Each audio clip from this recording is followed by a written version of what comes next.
Educação à distância, mudando realidades.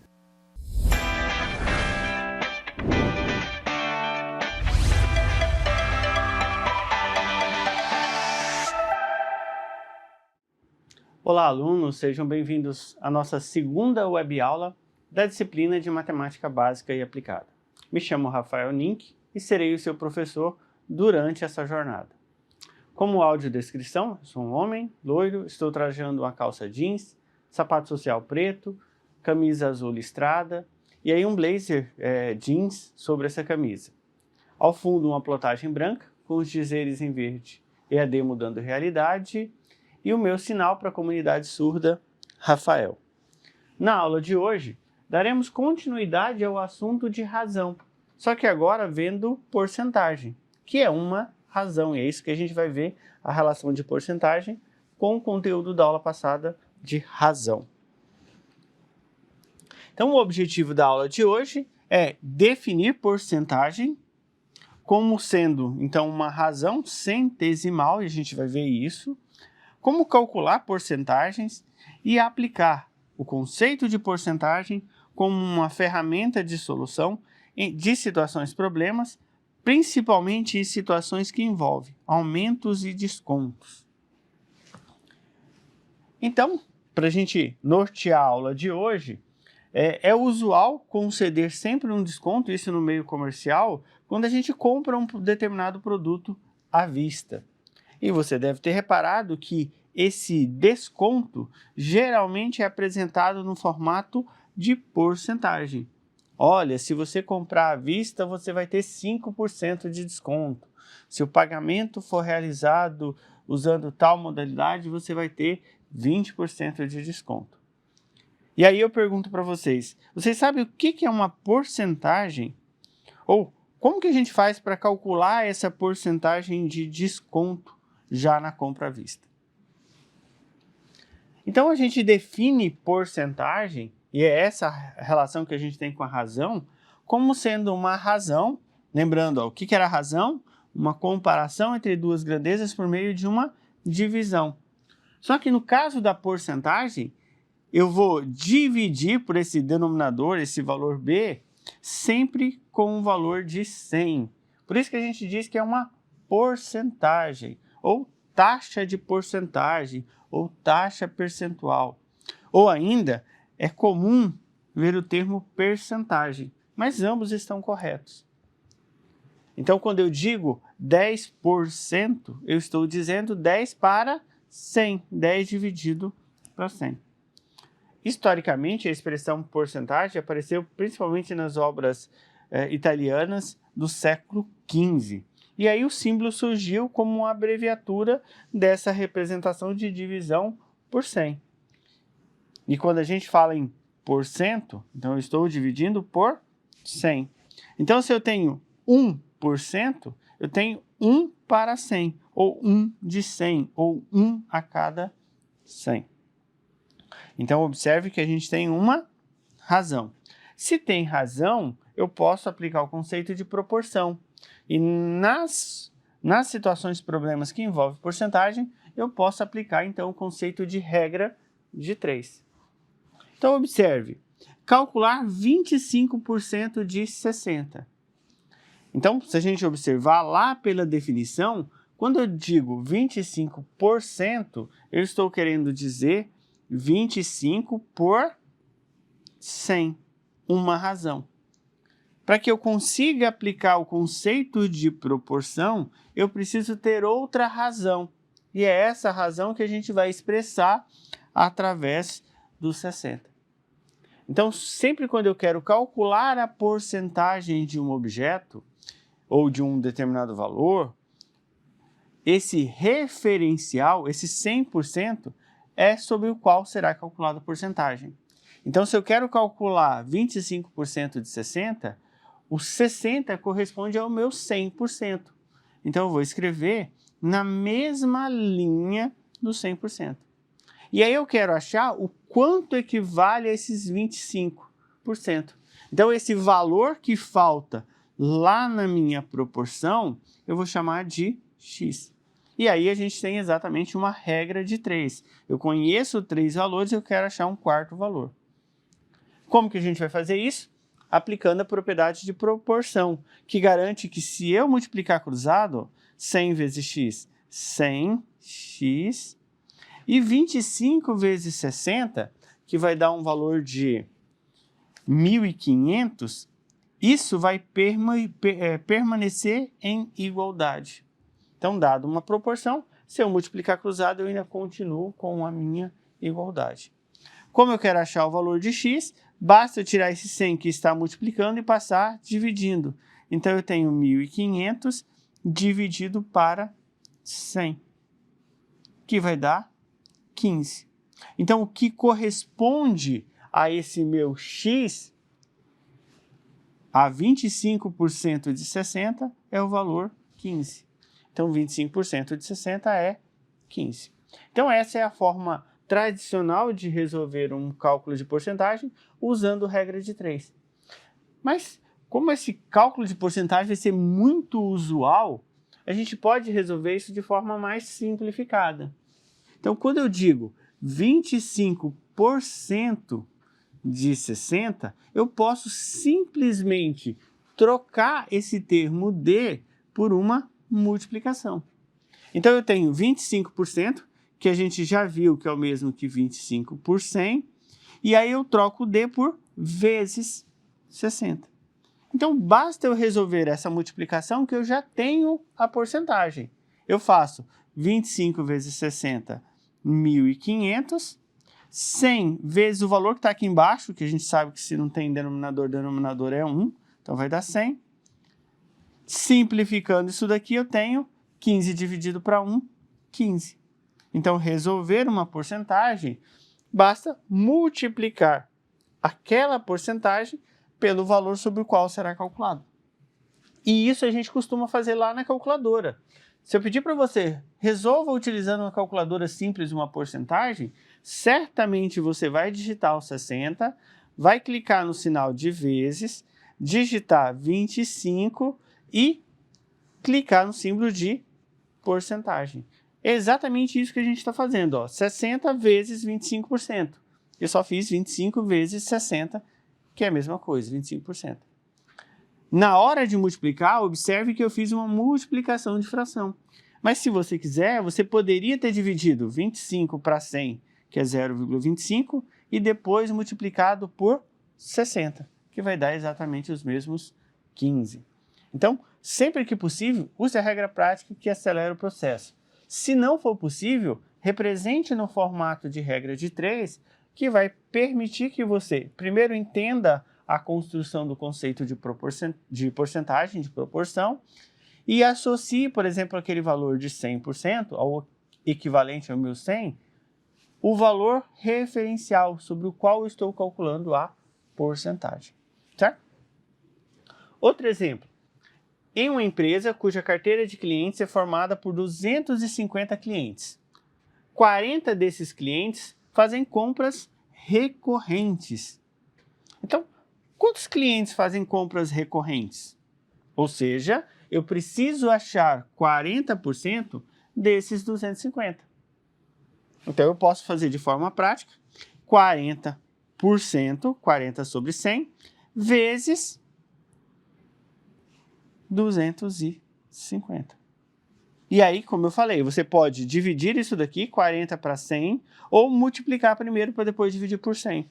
Eu vou dividir 40 dividido para 100, 0,4, vezes 2.500, que vai dar um total de 0,4 vezes 2.500, vai dar um total de 100. Isso significa que 40% de 2.500 são 100, 250 clientes são 100 clientes. Então, 100 clientes fazem compras recorrentes. Já na segunda pergunta, ele fala, olha, quantos clientes fazem compras esporádicas, ou seja, não são recorrentes. Então, se eu tinha 250 clientes que estão na minha carteira de clientes e 100 fazem compras recorrentes, obviamente que 150 fazem compras esporádicas. E a ideia desse problema é você associar a ideia de complemento. Se 40% fazem compras recorrentes, os outros 60%, para fechar os meus 100%, que equivale aos 250 clientes, fazem compras esporádicas. Então, esses 150 clientes que a gente fez através de subtração, ele corresponde aos 60% restante. Então, se eu pedisse para vocês, olha, quanto que é 60% de 250? Ele é o complemento dos 40%. 40% mais 60%, 100%. 100% é os meus 250 clientes. 40% que é 100 fazem compras recorrentes e 150 não fazem compras recorrentes. Então, em muitas situações, eu posso usar essa estratégia de complemento. Olha, eu tive um desconto de 20%. Então, significa que eu deixei de pagar 20%. Então, quantos por cento eu paguei? Eu paguei 80%. A ideia de complemento, e a gente pode aplicar isso lá na solução dos problemas, certo? Então, um determinado produto custa R$120. Se comprado à vista, é concedido um desconto de R$30. Então, em vez de pagar 120, eu vou pagar R$90 por esse produto. Então, ele pergunta, qual que é o percentual de desconto? Então, observe que nesse problema, eu não quero achar quantos por cento de um determinado valor. Eu já tenho o valor desse porcento. Olha, tantos por cento de R$120 equivale a 30 de desconto. Mas qual que é essa taxa de porcentagem? Qual que é o percentual? Então, a gente pode recorrer, então, à nossa regra de 3. Se eu quero achar quantos por cento, eu estou procurando o meu X%. É isso que eu quero achar. Eu quero achar quantos por cento eu tenho. Então, o que eu vou fazer? Se eu não conheço a porcentagem, eu não conheço a parte de cima da minha razão da porcentagem. Eu tenho X%. Obviamente que para aplicar a regra de 3, eu preciso agora conhecer os outros dois valores, já que eu só tenho um valor dado. Então, observe, quando eu digo uma porcentagem sobre o desconto, essa porcentagem de desconto é calculada sobre quem? Sobre o preço a prazo. Então, o valor que custa o produto, que é R$120. Então, se a porcentagem é calculada sobre os 120, isso implica dizer que os 100% são R$120. E o X% que representa o desconto corresponde ao valor do desconto, que é R$30. Então, observe que eu tenho 30 sobre 120. Eu tive um desconto de 30 em 120. Logo, eu vou ter um desconto de X%. Como que a gente resolve isso? Usando a regra de 3. O que diz a regra de 3? Que se eu multiplicar cruzado, permanece a igualdade. Então, x vezes 120, 120x.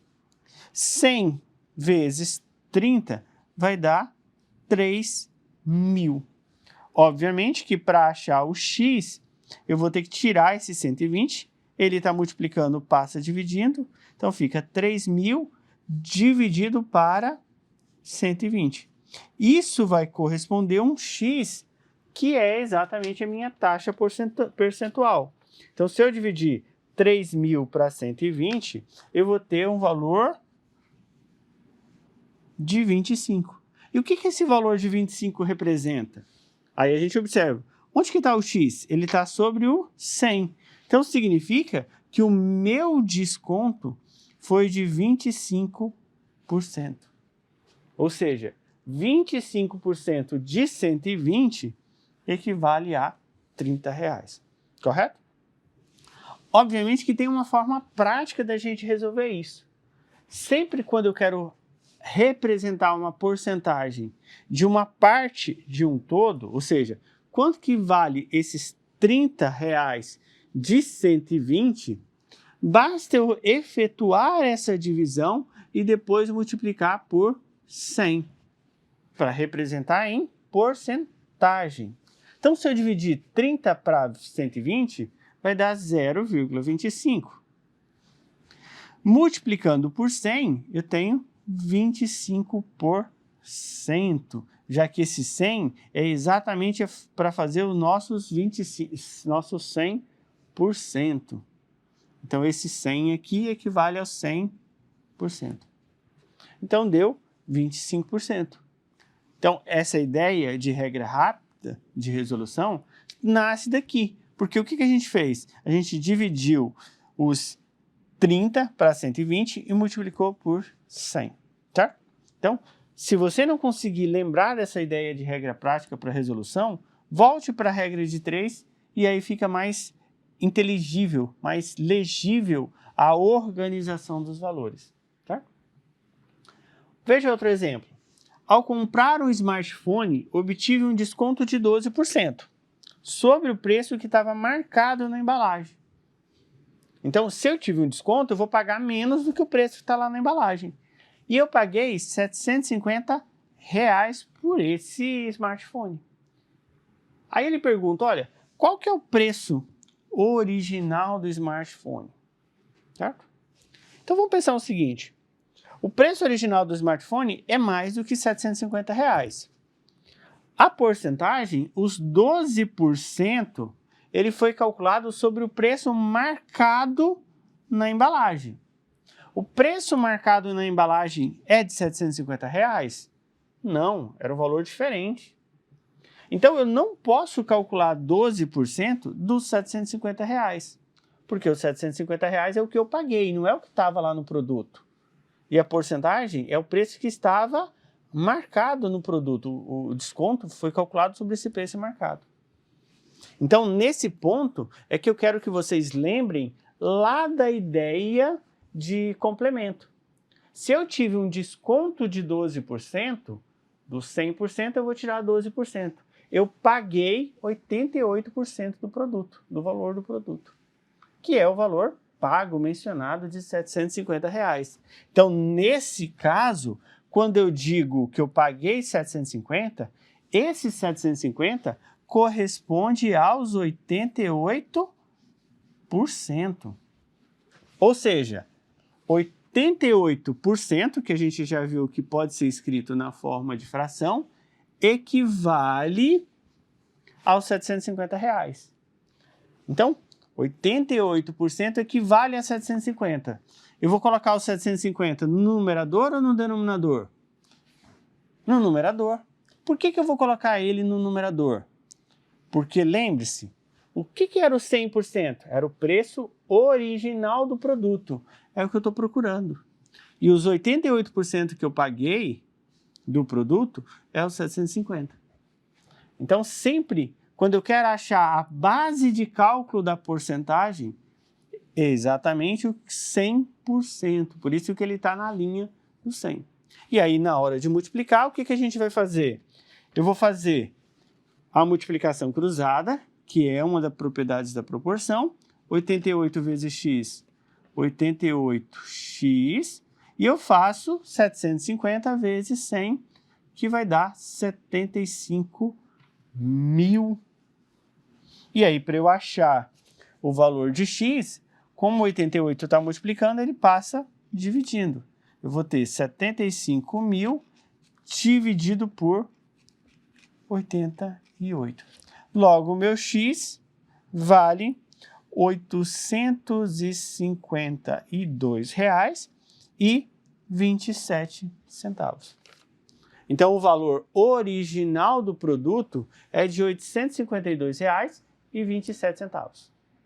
Então, se eu fosse calcular os 12% em cima desses 852 e aí subtrair dos 852, eu vou chegar exatamente nos R$ 750, certo? Dando continuidade, uma das aplicações da porcentagem no meio comercial é em situações que envolvem aumentos e descontos. Então, no meio comercial, e tanto a compra, venda ou situações de empréstimo está sujeita a flutuações de mercado, como, por exemplo, taxas de juros, inflação, entre outros. E dessa forma, é bem usual a utilização de porcentagem no cálculo de aumentos e descontos. aumento por causa da taxa de juros, ou desconto por causa de uma compra antecipada, ou um pagamento à vista. E como que a gente faz então para calcular o aumento e desconto usando porcentagem? Nesse exemplo, uma mercadoria que custava R$300 sofreu um reajuste de 20%, de acordo com a inflação do período. Então, qual que vai ser o preço atual? Então, se eu tive um reajuste de 20%, eu tive um aumento no preço da mercadoria em 20% sobre o preço anterior. Então, esses 20% ele vai ser calculado sobre o preço anterior. Então, como que a gente faz para calcular 20% de R$300? Isso a gente já viu. Pode fazer usando regra de 3, já que eu tenho 20%, 20 sobre 100, e esse 100% equivale aos 300. Eu calculo, então, como uma igualdade de razões, 300, e aí eu acho o valor de x. Ou, como a gente já comentou, a gente pode fazer isso de forma direta. Se eu quero calcular 20% de 300, é só multiplicar 20% vezes os 300. Então, eu faço 20 vezes 300, vai dar 6.000. 6.000 dividido para 100, deu R$60. Então, esses R$60 foi o reajuste. Como o produto ele já custava R$300, o preço final é 300 mais R$60, que vai dar R$360. Então, esse vai ser o preço atual. Agora, observe o seguinte. Se eu quero reajustar em 20% um produto, e esses 20% é calculado sobre os 300, que equivale aos meus 100%, significa que o preço final do produto vai ser quanto? 360. Mas em porcentagem em relação ao preço anterior, 100 mais 20%, 120%. Então, se a gente fosse calcular 120% de 300, eu vou achar exatamente R$360. Então, observe que quando eu quero adicionar uma porcentagem sobre o valor base, sobre o 100%, eu posso adicionar a porcentagem, o percentual sobre o 100%, 120%. Então, nesse tipo de problema, quando eu quero achar um reajuste sobre o preço anterior, eu posso inicialmente achar o reajuste, calcular a porcentagem daquele reajuste e somar o valor anterior, que aí eu acho o valor final, ou em vez de achar a porcentagem primeiro, eu somo o percentual, 100% mais 20, 120%, e calculo depois a porcentagem. Isso eu posso fazer, por quê? Porque a base de cálculo é a mesma. Os 100% são os meus R$300 e os 20% é calculado sobre os R$300. Por isso que eu posso somar a porcentagem. Eu não posso somar ou subtrair porcentagens quando a base de cálculo for diferente. Olha, o 100% equivale a 300 e esses 20% foi calculado sobre outro valor. Aí eu não posso somar porcentagem. Só posso somar porcentagem ou subtrair porcentagem se a base de cálculo for a mesma, certo? E agora em desconto. Então vejamos o seguinte. Uma loja vendia um produto a prazo por R$200. Ele resolveu reduzir o valor em 10%, pois as vendas estavam muito fracas. E ainda, se o cliente levasse o produto à vista, teria um desconto de 10%. E aí eu pergunto, qual seria o valor à vista? Então vamos lá. Quanto que custava o produto? R$200. Ele reduziu o preço em 10%. Então eu vou calcular 10% de R$200. A gente pode fazer isso direto, mas a gente pode também usar outra lógica. Olha, o que é 10%? 10 sobre 100, a 10ª parte de 200. Calcular 10% de 200 é o mesmo que dividir isso por 10, ou seja, vai dar R$20. Então, o produto que custava R$200, ele passou a custar R$20 mais barato. Então, ele passou a custar R$180. Mas observe o que ele diz aqui. Se o cliente levasse esse produto à vista, ele ia ter um desconto de 10%. Tá, mas esses 10% eu vou calcular sobre quem? Vai ser os mesmos R$20 de desconto, já que ele está levando à vista? Não, porque observe o seguinte, o preço anterior era 200, eu reduzi para o preço 180. O cliente vai estar vendo lá no produto R$180. Se eu vou conceder um desconto, os 10% vai ter que ser calculado sobre esses R$180. Então eu vou calcular 10% de R$180. E aí a gente faz 10%, 10 sobre 100 vezes 180, vai dar R$18 por estar levando à vista. Então o preço do produto à vista é de 180 menos esses R$18 de desconto, ou seja, R$162. Então, observe que nesse caso, quando eu dei um desconto sucessivo de 10%, a base de cálculo da segunda porcentagem deixou de ser 200, passou a 180. Então, dar 10% de desconto, depois dar mais 10% de desconto, reduzir em 10, dar 10% de desconto, não é a mesma coisa que dar 20% de desconto. Por quê? Eu não posso somar essas porcentagens porque as bases de cálculo são diferentes. O primeiro 10% foi em cima de 200 e o segundo 10% foi em cima de 180. Certo? Ficou claro? E aí, como desafio para vocês, numa empresa trabalhavam 100 funcionários. Neste ano, o número de trabalhador diminuiu em 10%. Porém, para o ano seguinte, há uma previsão de aumento de 10% em relação ao término do ano. Ou seja, eu vou aumentar o número de funcionários em 10%. Aí eu pergunto para vocês, quantos funcionários eu vou ter no ano que vem? Então, observe, eu tinha 100 funcionários, reduzi 10%, depois aumentei 10%. Quantos funcionários vão ficar? Será que é 100? Tentem realizar o cálculo e aí depois utilizem o fórum de discussão para compartilhar a resposta de vocês ou o procedimento que vocês utilizaram na resolução.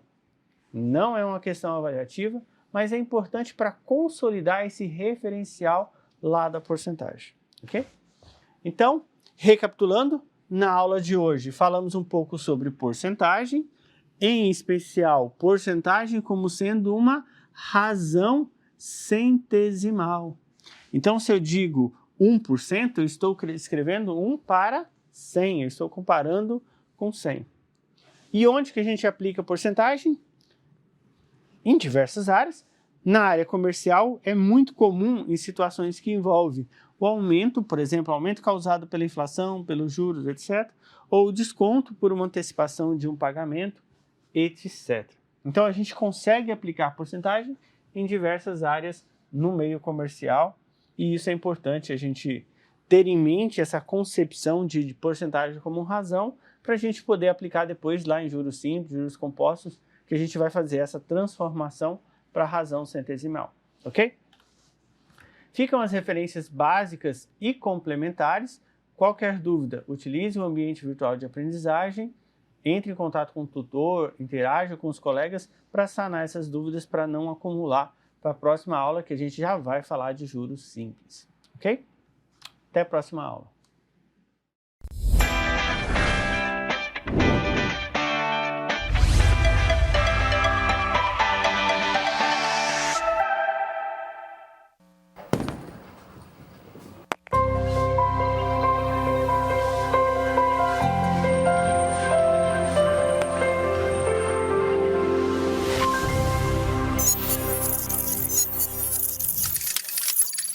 Educação à distância, mudando realidades.